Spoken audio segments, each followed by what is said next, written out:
कृष्ण, तुम्हें तुम्हारी बांसुरी जोड़नी होगी ताकि मैं अपना कर्म पूर्ण कर सकूं और रुक्मिणी को कृष्ण के जीवन का सार तुम्हारा स्वर सुना सकूं। एवमस्तु राधा।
राधा, ये धुन तो अद्वितीय है और तुम कितना अच्छा बजा लेती हो।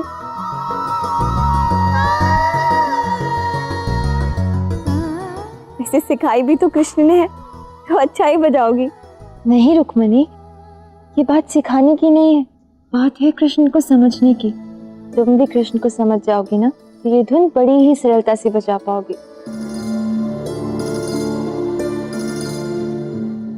इस धुन का एक एक स्वर तुम्हारे श्वास में बहने लगेगा।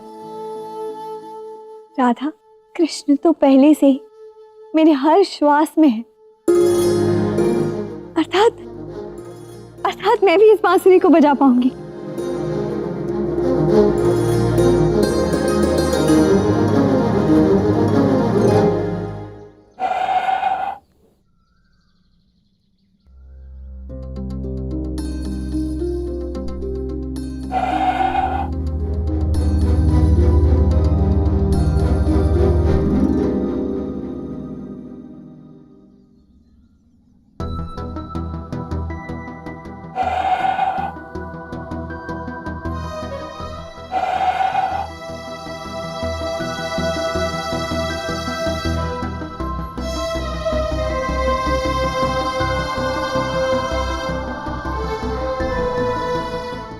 ये तो सत्य है कि कृष्ण मेरे रोम रोम में है, मेरी हर श्वास में है। और मुझे विश्वास है कि मैं कृष्ण को पर्याप्त मात्रा में समझ भी चुकी हूँ। किंतु कदाचित मैंने अपने जीवन में पहले कभी बांसुरी नहीं बजाई ना, इसीलिए शायद इसीलिए स्वर नहीं निकला। राधा, क्या मैं ये बांसुरी अपने पास रख सकती हूँ? यदि मैं रोज अभ्यास करूंगी तो एक ना एक दिन ये धुन अवश्य बजा लूंगी।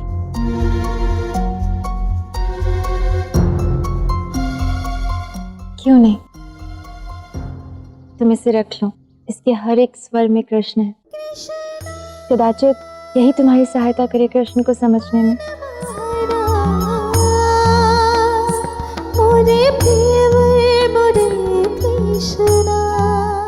रुक्मिणी, तुम कृष्ण प्रेम में अपनी सुध-बुध इतनी खो बैठी हो, उसे पाने के आनंद में इतनी मग्न हो, कदाचित तुम इसे समझने की उस मना स्थिति में ही नहीं हो। किंतु वो क्षण भी शीघ्र ही आएगा।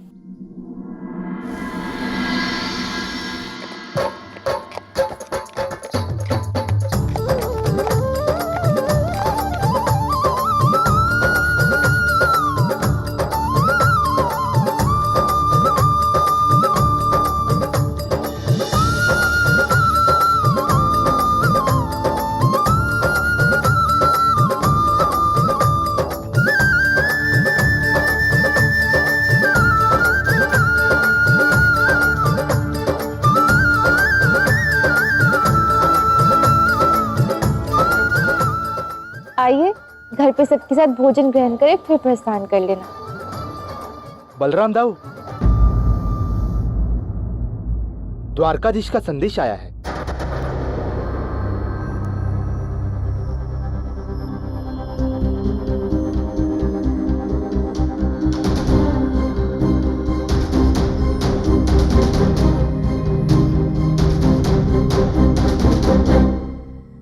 रुक्मिणी, कान्हा का संदेश आया है। वहां द्वारका में सभी तुम्हें खोज रहे हैं, इसलिए हमें शीघ्र अतिशीघ्र द्वारका पहुंचना होगा, अन्यथा विवाह में विलंब हो जाएगा। और राधा देखो, इस बार तो स्वयं कान्हा ने तुम्हें निमंत्रित किया है, इसीलिए इस बार तो तुम्हें हमारे साथ चलना ही होगा। और रही बात भोजन की, तो भोजन हम सब मिलकर वहां द्वारका में ही कर लेंगे, क्यों? ये क्या रुक्मिणी, तुम अब तक सच नहीं हो? क्योंकि आज रुक्मिणी का श्रृंगार मैं स्वयं अपने हाथों से करूंगी।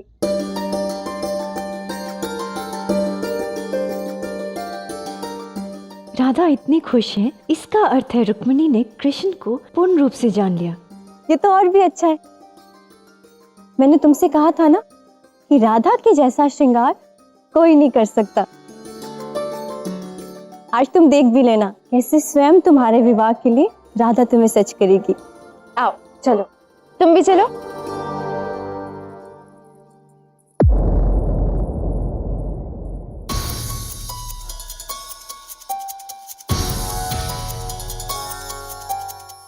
कान्हा, तुम राधा को नहीं बुला सकते तो क्या हुआ? मैं तो राधा को द्वारका ला सकता हूं।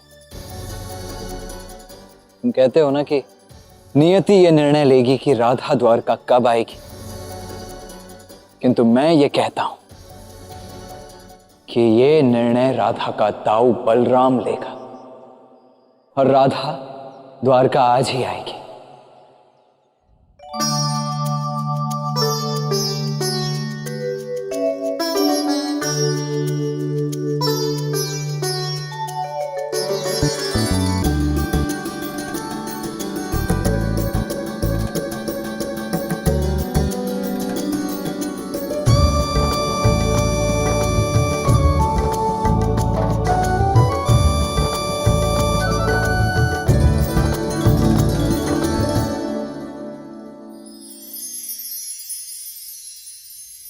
राधा, मुझे तो विश्वास ही नहीं हो रहा है कि मैं इतनी सुंदर भी दिख सकती हूँ। कहा था ना मैंने कि राधा के जैसा श्रृंगार कोई नहीं कर सकता। वैसे राधा, आज तुमने रुक्मिणी को कुछ अधिक ही अच्छा सजा दिया है, ऐसा क्यों? आज कृष्ण रुक्मिणी को देखने वाला है ना, तो कृष्ण के समक्ष रुक्मिणी का सुंदरतम रूप आना चाहिए। बस यही प्रयास था मेरा, इसलिए मैंने रुक्मिणी का श्रृंगार कुछ अधिक प्रेम से कर दिया है। सच राधा, तुम अपने सखा कृष्ण के लिए कितना सोचती हो। तुमसे मिलकर मन आनंदित हो उठा, सच। अच्छा अब चलो रुक्मिणी, अन्यथा अपने विवाह में तुम ही नहीं पहुंचोगी।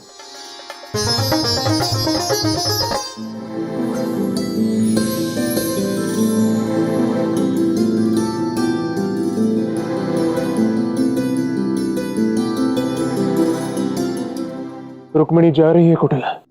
तुम्हें जो करना है अभी इसी क्षण करो, अन्यथा फिर अवसर नहीं मिलेगा। वो तो मुझे करना ही है आयन। अद्भुत, अप्रतिम रुक्मिणी, तुम तो बहुत ही सुंदर लग रही हो। वाह राधा, कितना बढ़िया श्रृंगार किया है तुमने, अद्भुत। हाँ, अच्छा चलो राधा, अब बैठो पालकी में। तुम्हारा सामान कहाँ है? प्रयास तो अच्छा है दाऊ, किंतु आप जानते हैं ना मैं नहीं आने वाली। प्रयास? ये क्या कह रही हो राधा तुम? जानती हूँ दाऊ, कृष्ण ने उस पत्र में मेरे विषय में कुछ नहीं लिखा था। दाऊ, मैं आपकी भावनाओं का पूर्ण सम्मान करती हूँ और ये भी जानती हूँ कि आपकी बहुत इच्छा है कि मैं आपके साथ द्वारका आऊँ, किंतु जब तक कृष्ण की इच्छा नहीं होगी ना, राधा द्वारका नहीं आएगी।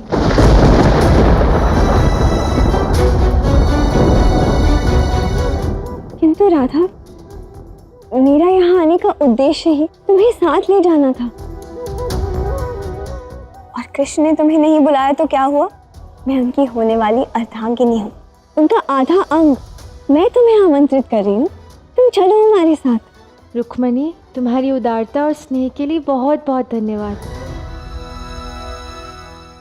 किंतु नहीं, मैं वहाँ कृष्ण के बुलाने पर ही आऊंगी, और यही मेरा कथन है। मैं अपना कथन व्यर्थ नहीं जाने दे सकती।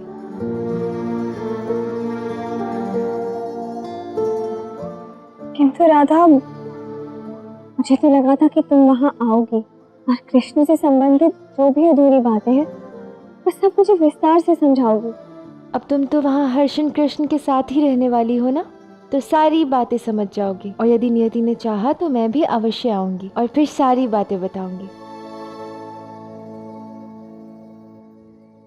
दाऊ, आप सभी को मेरा प्रणाम।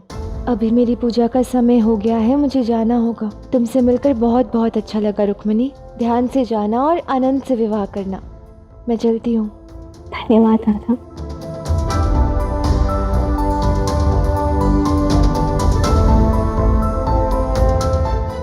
सभी प्रस्थान के लिए सज्ज हो जाइए। यही अवसर है कुटिला। इस समय रुक्मिणी अकेली खड़ी है, न राधा उसके पास है और ना ही वो बुद्धिहीन बलराम। जाओ। राजकुमारी,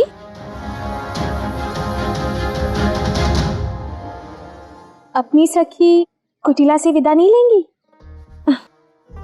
अवश्य लूंगी। वैसे राजकुमारी रुक्मिणी, आपको एक बात विचित्र नहीं लगी कि राधा आपके साथ नहीं जा रही? मेरे कहने का तात्पर्य ये है कि आप कृष्ण की भावी पत्नी हैं। निमंत्रण कृष्ण दे या आप, एक ही बात हुई ना? तो राधा विवाह में जाने से क्यों बचना चाहती है? क्यों? क्योंकि राधा आपसे ईर्ष्या करती है। तो वो आपका और कृष्ण का विवाह होते कैसे देख सकती है? तनिक सोचिए राजकुमारी रुक्मिणी, राधा यमुना में क्यों नहीं डूबी? क्यों कृष्ण की बांसुरी की धुन सर्वप्रथम राधा के लिए बजती थी? राधा कृष्ण के बारे में इतना सब कुछ कैसे जानती है? और यहाँ सारे राधा और कृष्ण के बारे में इतनी सारी बातें क्यों करते हैं?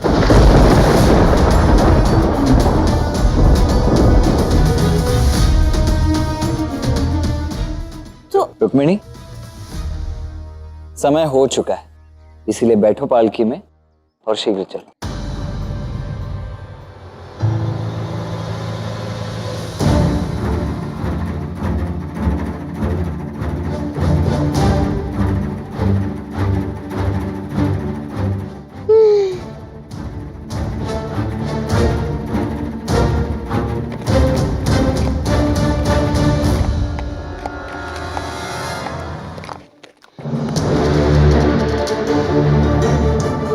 पूरी बात हुई?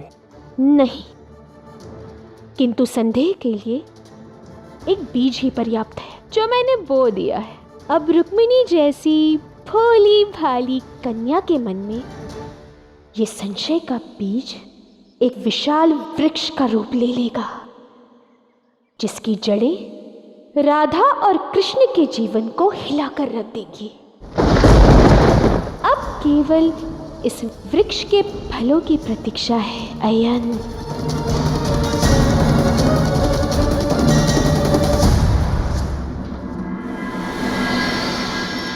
पिताश्री, रुक्मणी मिली? संपूर्ण द्वारका नगरी में हमने खोजबीन कर ली है, किंतु रुक्मणी का कहीं पता ही नहीं चल रहा है। विवाह का मुहूर्त निकला जा रहा है। हे नारायण, सारी द्वारका यहाँ पर है। वधू ना सही तो कम से कम वर मेरा कृष्ण ही यहाँ पे पहुंचा दो। मैं तो सज हूँ माता।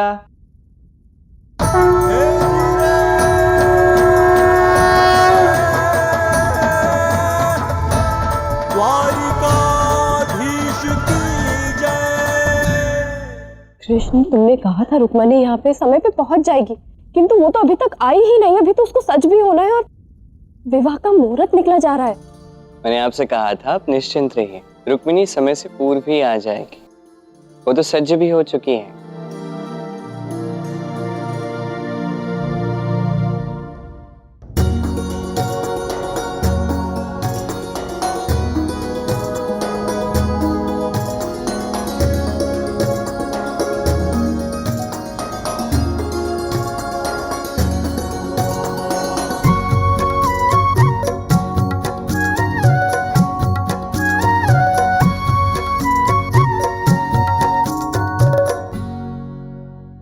रुक्मणी, तुम कब आई और सच कब हुई?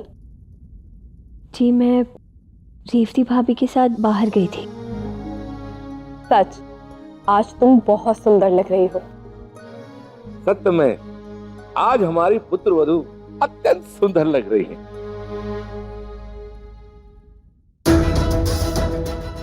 तनिक सोचिए राजकुमारी रुक्मिणी, क्यों कृष्ण की बांसुरी की धुन सर्वप्रथम राधा के लिए बजती थी?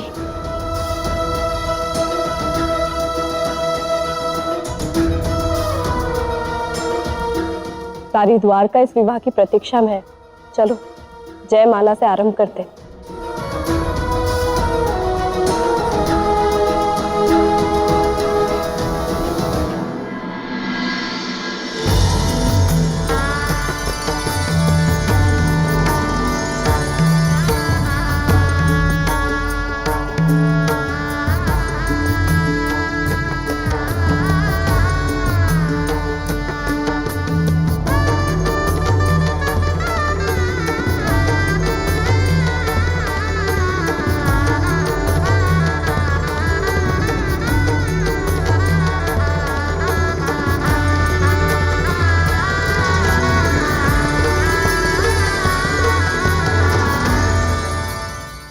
कृष्ण, आपने नहीं कहा कि मैं अच्छी लग रही हूँ? ये कहने की क्या आवश्यकता है रुक्मिणी? राधा ने आपका श्रृंगार किया है, आप तो सुंदर लगोगी ही, आप निश्चिंत रहिए। राधा ने सज्ज किया, इसीलिए मैं अच्छी लग रही हूँ, अन्यथा अच्छी नहीं लगती। कृष्ण के जीवन में राधा की इतनी महत्वता क्यों है? राधा रानी, अयन ने स्वयं को बरसाने का मुखिया घोषित कर लिया है और उसने कुछ निर्णय भी लिए हैं। रुक जाओ।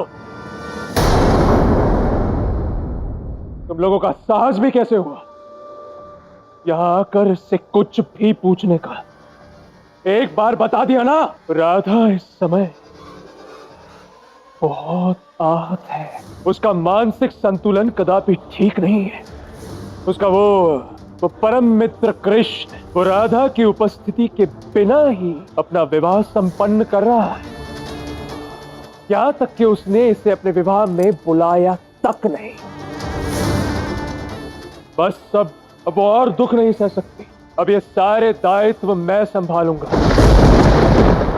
क्यों राधा, सत्य कह रहा है ना अयन? देखिए, जो भी घोषणा हुई है वो आपके चुने गए प्रतिनिधि द्वारा नहीं दी गई। अब इसे मानना या ना मानना ये सब आप पर निर्भर करता है। मैं किसी को बाध्य नहीं करूंगी। तब तो हम इसे कदापि नहीं मानेंगे राधा रानी।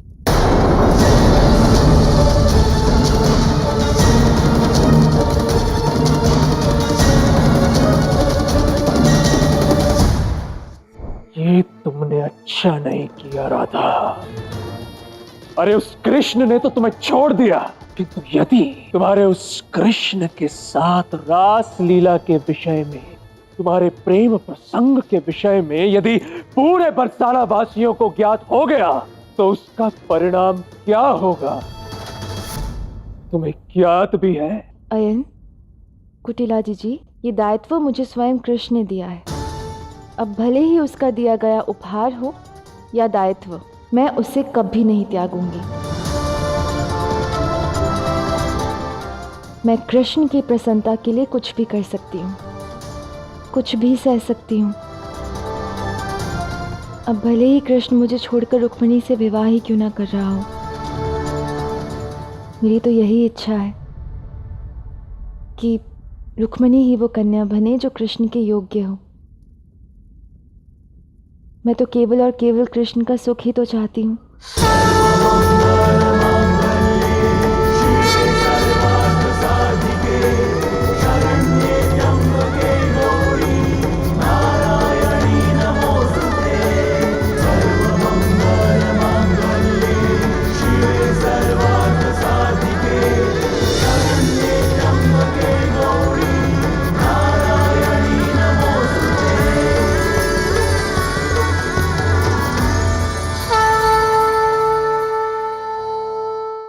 जयमाला के पश्चात कुल देवता का पूजन होगा। तत्पश्चात विवाह की विधि संपन्न की जाएगी। तो इस पूजा में होने वाले वर और वधू का क्या काम? जब तक यहाँ पूजा की विधि संपन्न होगी तब तक हम देखते हैं कि इस विवाह में सबसे अधिक शक्तिशाली कौन है, कृष्ण या रुक्मिणी। किंतु रेवती जी, ये सिद्ध कैसे होगा? कौड़ियों के खेल से। और कैसे? किंतु मेरे विवाह में तो ऐसा कुछ भी नहीं हुआ था। हाँ तो कोई बात नहीं, पहले आप खेल लीजिए, तत्पश्चात हम खेल लेंगे। हाँ, यही उचित होगा खाना। अरे भाई, मैं ज्येष्ठ हूं तो पहले तो ये विधि मुझसे ही आरंभ होनी चाहिए। चलो गाना, चलते आओ।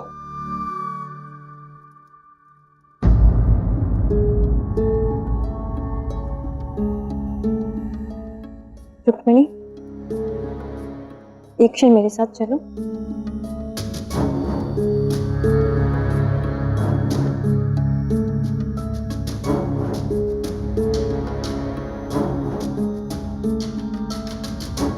क्या हुआ रुक्मिणी, तुम इतनी खोई खोई सी क्यों हो? सब ठीक है ना? रेवती भाभी, मेरे मन में राधा को लेकर अनेक प्रश्न उठे। राधा ने कृष्ण के विषय में मुझे बातें तो बताई, पर लग रहा है जैसे कुछ बातें उसने छुपाई भी है मुझसे। और क्यों? जो बताया वो क्यों बताया, और जो छुपाया वो क्यों छुपाया? मुझे विश्वास नहीं हो रहा रुक्मिणी, तुम राधा के बारे में ये सब कह रही हो। उसने इतने प्रेम से तुम्हें रखा, जितनी हो सकती थी तुम्हारी सहायता की, कृष्ण को समझने में तुम्हारी सहायता की, और तुम उसी के बारे में नकारात्मक विचार ला रही हो। ऐसा मत करो रुक्मिणी, ये ठीक नहीं है। अच्छा, ये दुर्विचार छोड़ो, विवाह का आनंद लो। चलो कौड़ियों का खेल खेलते हैं।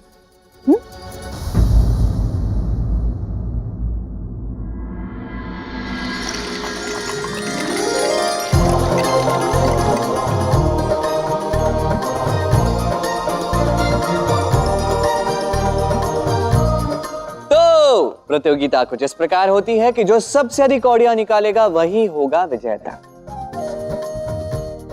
वही होगा इस विवाह में सबसे अधिक शक्तिशाली, और कहा जाता है कि विवाह के पश्चात उसी का पलड़ा सदैव भारी रहता है। देखना, तब तो मैं ही जीतूंगी। क्यों बलराम जी? ऐसा कुछ आवश्यक नहीं है रेवती जी। युद्ध हो या चुनौती, उसमें विजय का निर्णय तो प्रतियोगिता को खेलकर या लड़कर ही लिया जाता है ना। क्यों गाना? वाह वाह दाऊ, क्या बात कही आपने तो मेरे हृदय को छू लिया। आनंद ही आ गया सुन के मुझे। तो दाऊ, क्या आप सज हैं? हाँ हाँ हाँ, बिल्कुल। तो भाभी, क्या आप सज हैं? ठीक है, तो 3 2 1 आरंभ करो।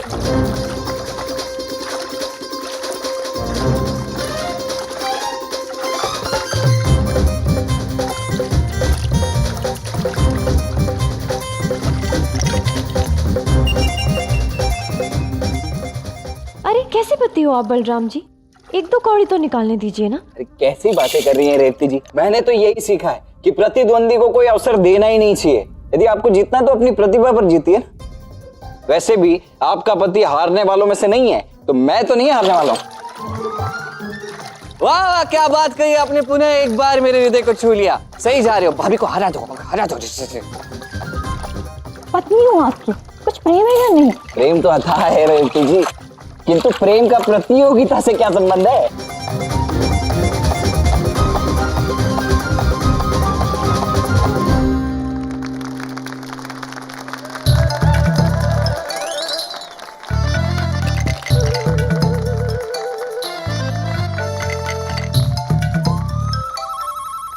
देखो क्या ना, सारी की सारी कौड़ियां मैंने स्वयं निकाली, एक कौड़ी तक नहीं निकालने दी उन्हें। देख रहे हो तुम?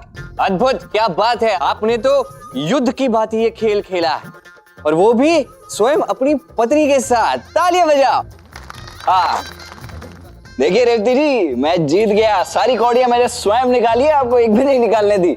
अब तो आपको मुझ पर अथाह गर्व होना चाहिए। दाऊ, इधर आओ। देखिए, इतना प्रसन्न होने की आवश्यकता नहीं है। वास्तविक रूप से आप हारे हैं, रेवती भाभी जीती है। तो थोड़ा क्या कह रहे हो तुम? सारी कौड़ियां मैंने निकाली हैं कान्हा, मैंने। तो प्रतियोगिता में विजय भी मेरी हुई ना। ये बात समझने के लिए आपको थोड़ा समय लगेगा, क्यों रेवती भाभी? ये सब इन्हें इसी जीवन में समझ आए तो अच्छा है। किंतु अब समझना क्या है रेवती जी, सारी कौड़ियां तो मैंने ही निकाली ना। हाँ ठीक है, आप जीत गए। वाह वाह वाह। हाँ चलो रुक्मिणी, अब तुम्हारी बारी।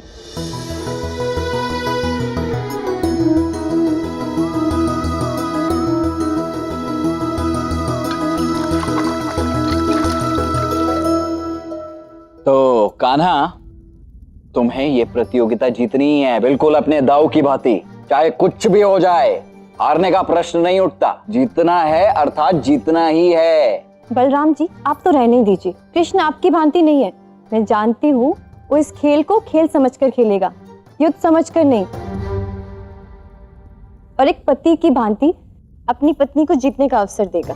तब तो हमारा कान्हा 100% जीतेगा रेवती जी, क्योंकि ये कितना बड़ा लीलाधर है आपको अभी ज्ञात नहीं। देखती जाइए। रुक्मिणी, आपको क्या लगता है कौन जीतेगा? इससे क्या अंतर पड़ता है कि कौन जीतेगा, किंतु हाँ, यदि कुछ दांव पर लगाया जाए तब जीत का वास्तविक आनंद आएगा। ठीक है, ऐसा तो ऐसा ही सही। तो यदि आप जीती तो मैं आपकी एक इच्छा पूर्ण करूंगा। अब हुई ना बात। और यदि आप जीते तो मैं आपकी एक इच्छा का मान रखूंगी। अवश्य। कान्हा, अब तो तुम्हें ये प्रतियोगिता जीतनी ही होगी। अब अपने दाव की नाक मत कटाना, दाव की भांति जीतना है तुम्हें। पहली प्रतियोगिता हम जीतेंगे। 3, 2, 1।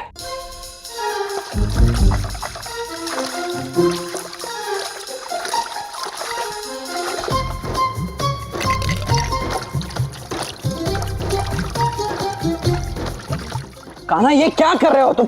एक कौड़ी तो निकालो, उनकी कितनी सारी निकल गई हैं। अरे ये देखो, हाथ में आ ही नहीं रही है, फूल आ रहे बस। कैसे एक भी कौड़ियां नहीं मिल रही है तुम्हें? कान ढूंढो ना, ठीक से ढूंढो।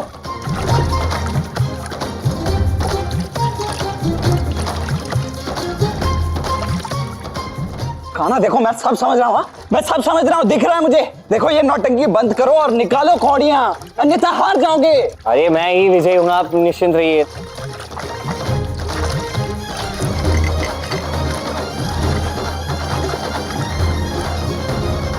समय समाप्त।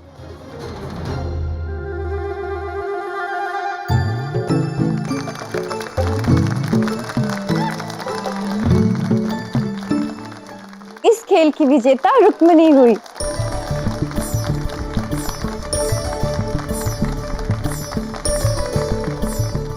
कृष्ण, आपको मेरी एक इच्छा पूर्ण करनी है, भूलिएगा मत।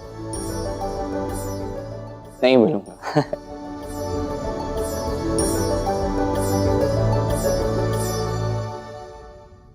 अब चले, विवाह का समय हो रहा है।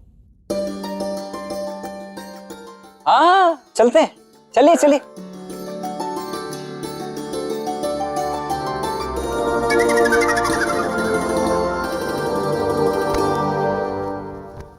तुमने जानबूझकर रुक्मिणी को जीतने दिया ना, ताकि वो तुम्हारे समक्ष अपनी इच्छा रख सके, तुमसे अपनी बात मनवा सके। हैं?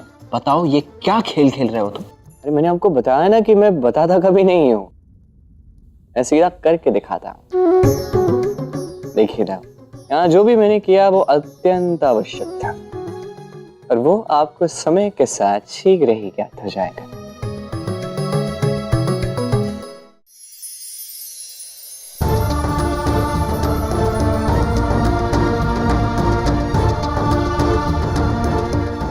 रुक्मिणी, तुम अभी भी उन्हीं विचारों में खोई हो। तुम लोग चलो, तुम चलो मेरे साथ।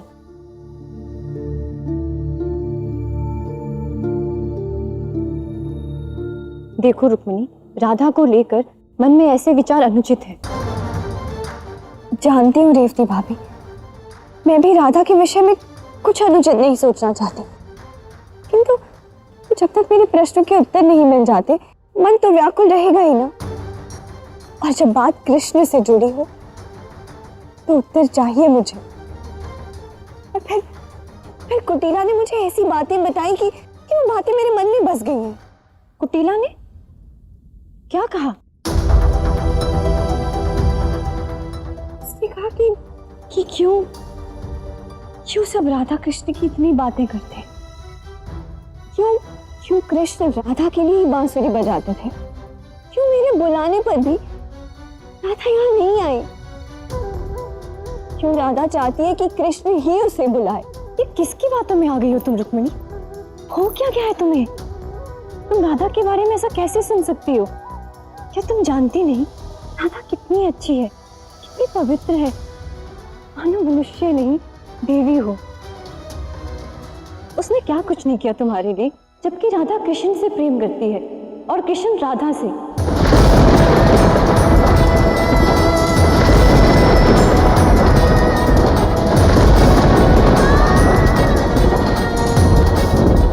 मुझे लगा था राधा के साथ रहकर तुम समझ गई होगी, पर तुम नहीं समझी। लो, मैं तुम्हें स्वयं ही बता देती हूँ। रुक्मिणी, राधा ने कृष्ण के शरीर से नहीं, आत्मा से प्रेम किया है, और कृष्ण ने भी। रुक्मिणी, राधा कृष्ण की परम प्रेमिका होने के पश्चात भी तुम्हारे लिए सब कुछ किया, तुम्हें कृष्ण को समझने में सहायता की, स्वयं तुम्हें विवाह के लिए सच किया, और तुम दूध कुटीला की बातों में आकर राधा के बारे में बुरा सोच रही हो। राधा कृष्ण एक दूसरे से अनंत प्रेम करते हैं। हाँ, और राधा ने स्वयं कृष्ण को तुम्हें सौंपा है रुक्मिणी। तुम्हारा प्रेम राधा ने ही तुम्हें दिलवाया है। कम से कम राधा को लेकर मन में कोई दुर्भाव मत रखना, और आनंद से ये विवाह करना।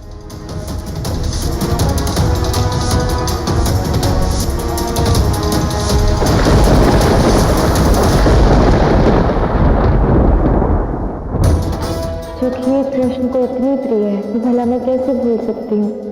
आज बांसुरी नहीं है। वो कहीं रह गई रुक्मिणी, वो कहीं रह गई। कृष्ण की बांसुरी कहीं छूटी नहीं है रुक्मिणी, वो टूटी है। राधा विवाह में जाने से क्यों बचना चाहती है? क्यों?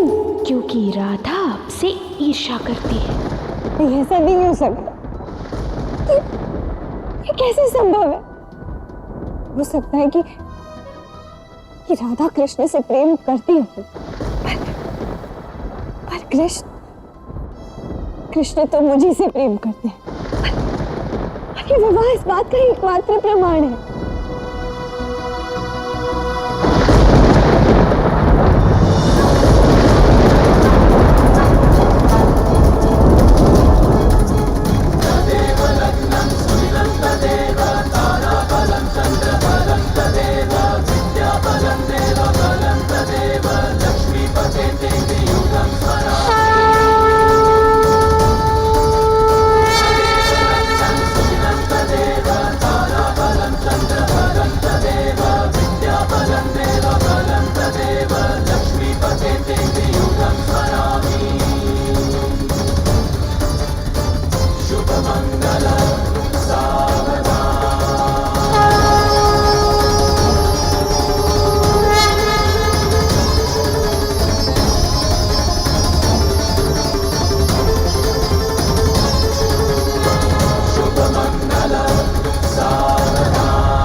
आयुष्मान भव।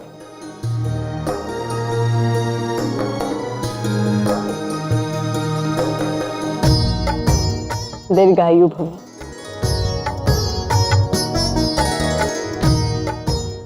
अरे नहीं दामाद जी, सदा सुखी रहो, आयुष्मान भव।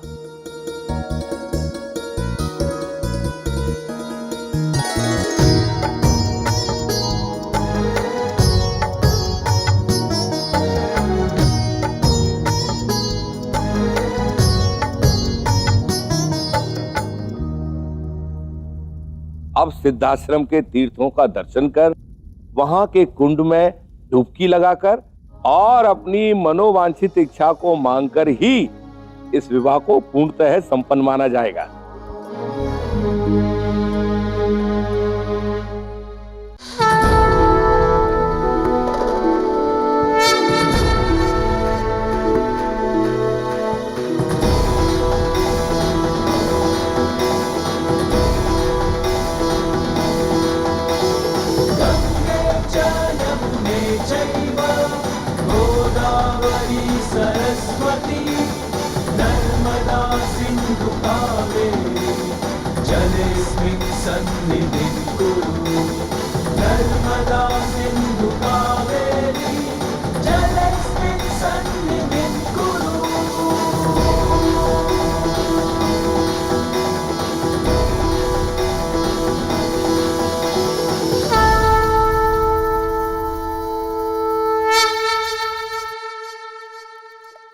सभी तीर्थ दर्शन पूर्ण हुए।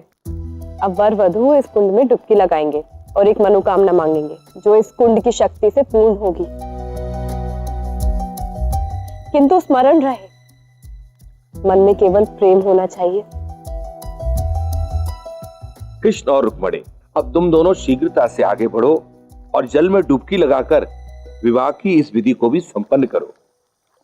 रुक्मिणी आइए।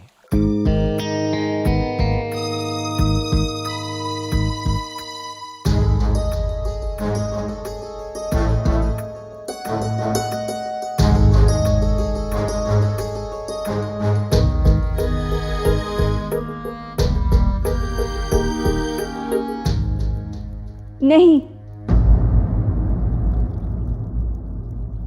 मैं इस कुंड में डुबकी नहीं लगाऊंगी, डुबकी नहीं लगाऊंगी, डुबकी नहीं लगाऊंगी।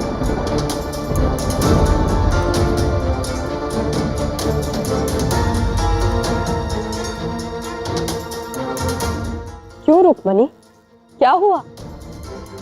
रुक्मिणी, निसंकोच होकर अपने मन में जो भी बात है कह दो। कृष्ण, एक क्षण चलिए ना, मुझे आपसे कुछ आवश्यक बात करनी है।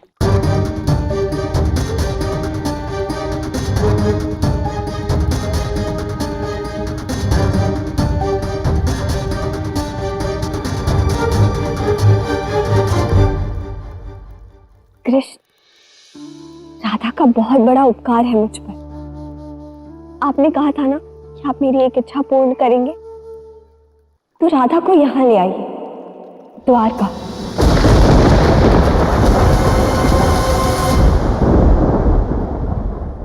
कृष्ण की सबसे प्रिय सखी के बिना ये विवाह पूर्ण कैसे हो सकता है? जब राधा यहाँ आएगी तो मुझे लगेगा कि मैंने उसका उपकार चुका दिया, और तब भी उसके समक्ष मैं इस कुंड में डुबकी लगाकर ये विवाह संपन्न करूंगी।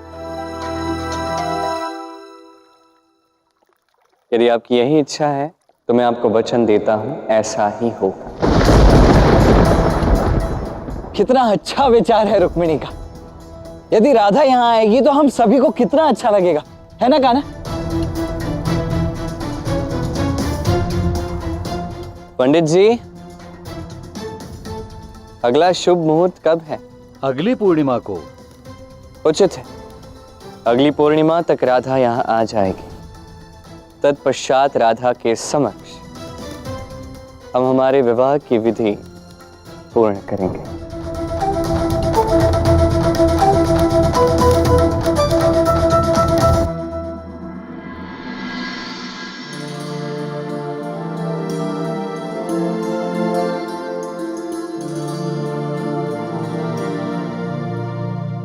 कान्हा, इतना तो मैं भली भांति समझ रहा हूं कि तुमने रुक्मिणी को एक वचन दिया था कि तुम उसकी एक इच्छा अवश्य पूरी करोगे, और ऐसा तुमने इसीलिए किया क्योंकि तुम्हें ज्ञात था कि रुक्मिणी वचन के बदले राधा को ही मांगेगी। और बिल्कुल ऐसा ही एक वचन तुमने मुझे भी दिया था कि दाऊ उचित समय आने पर मैं राधा को द्वारका अवश्य लाऊंगा। तो ऐसा करते हुए तुमने हम सभी की इच्छाओं का मान रख लिया।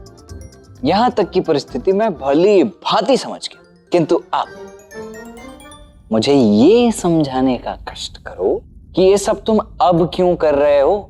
अब तो तुम्हारा विवाह रुक्मिणी के साथ हो चुका है, फिर अब तुम राधा को यहां क्यों बुला रहे हो? स्मरण है ना, तुमने स्वयं मुझसे कहा था कि दाऊ राधा यहां द्वारका नहीं आ सकती। मैंने ये भी तो कहा था कि राधा द्वारका तभी आ सकती है जब नियति चाहेगी।